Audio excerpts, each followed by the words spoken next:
অন্নপূর্ণা ভান্ডারের টাকা নিয়ে বিভ্রান্তি ছড়ানো হচ্ছে। 1,45,00,000 মহিলাকে অন্তর্ভুক্ত করা হয়েছে।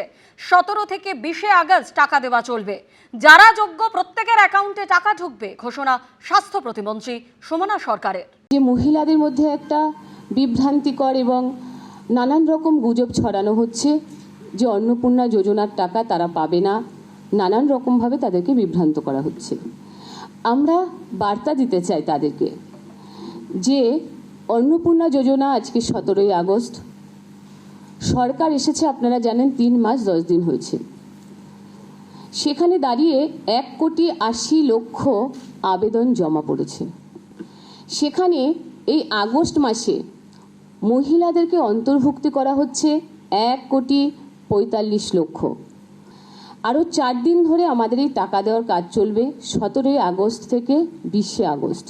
হয়তো অনেকে ভাবছেন যে টাকা কেন ঢুকছে না, কেন পাচ্ছেন না।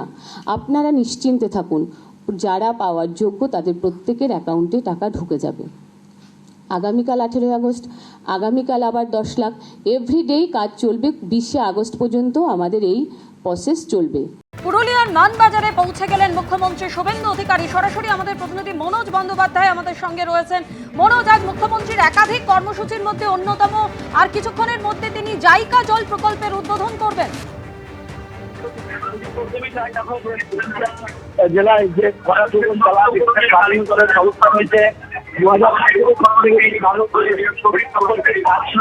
জাপানি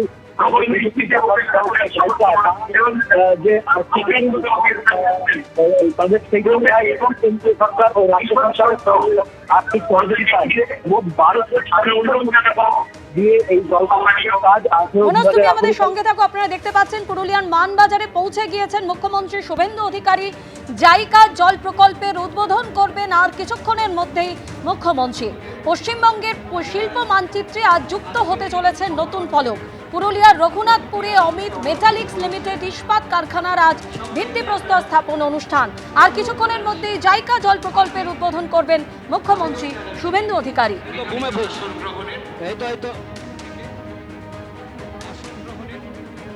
পাশাপাশি অনুরোধ জানাবো সমস্ত অভ্যাগতদের। কথা বলবো আমাদের প্রতিনিধি মনোজ বন্দ্যোপাধ্যায় আমাদের সঙ্গে রয়েছে। মনোজ, তুমি যেমনটা বলছিলে, দেখো 1296 কোটি টাকা দিয়ে এই জল প্রকল্পের কাজ শুরু হয় 2018 সালে এবং এই জাপানি সংস্থা জাইকা তাদের আর্থিক ঋণে এবং কেন্দ্র ও রাজ্য সরকারের আর্থিক সহযোগিতায় এই কাজ শুরু হয়। পুরুলিয়া জেলার 5টি ব্লক আরসা, মানবাজার, পুঞ্চা, এই সমস্ত বড়াবাজার, এই ব্লকগুলোর মোট 8 লক্ষ লোক তারা কলবাহিত যে জল সেটা তারা পাবে। এই 8 লক্ষ লোক উপকৃত হবে আজকের এই প্রকল্প উদ্বোধনের ফলে। পুরুলিয়া জেলায় যে পানীয় জলের যে সমস্যা ছিল সেই সমস্যা আর থাকবে না, এমনটাই কিন্তু এই প্রকল্পের মাধ্যমে মানুষের সুবিধা পেতে চলেছে। এবং মুখ্যমন্ত্রী শুভেন্দু অধিকারী ঠিক 2 মিনিট আগেই এসে পৌঁছন মানবাজারের এই মঞ্চে এবং এখান থেকেই সেই জাইকা জল প্রকল্পের শুভ উদ্বোধন তিনি করবেন। এবং এরপর তিনি রঘুনাথপুরের যে শিল্পর যে তার কর্মসূচি রয়েছে সেখানে তিনি যাবেন। এবং এখানে জাপানি যে সংস্থা জাইকা তাদের যারা প্রতিনিধি তারাও কিন্তু এখানে মঞ্চে রয়েছেন।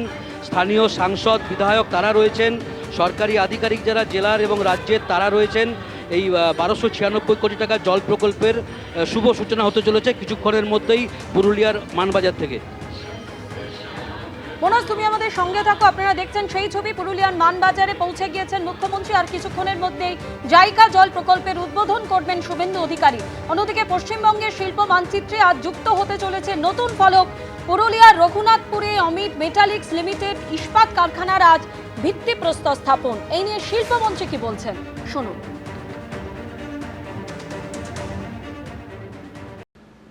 আজকে পুরুলিয়ার রঘুনাথপুরে একটি গ্রিনফিল্ড ইন্টিগ্রেটেড স্টিল প্ল্যান্টের উদ্বোধন হবে।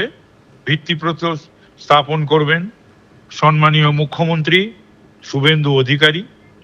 আশা করা যাচ্ছে 4,000 কোটি টাকার বিনিয়োগ এবং 1 বছরের মধ্যে এটা সম্পন্ন হবে। তাতে বহু লোকাল অর্থনীতিরও উন্নতি হবে, বহু মানুষ চাকরি পাবে। 2টি প্রায়োরিটি আমাদের কাছে, একটা শিল্প গড়ে তোলা এবং অবশ্যই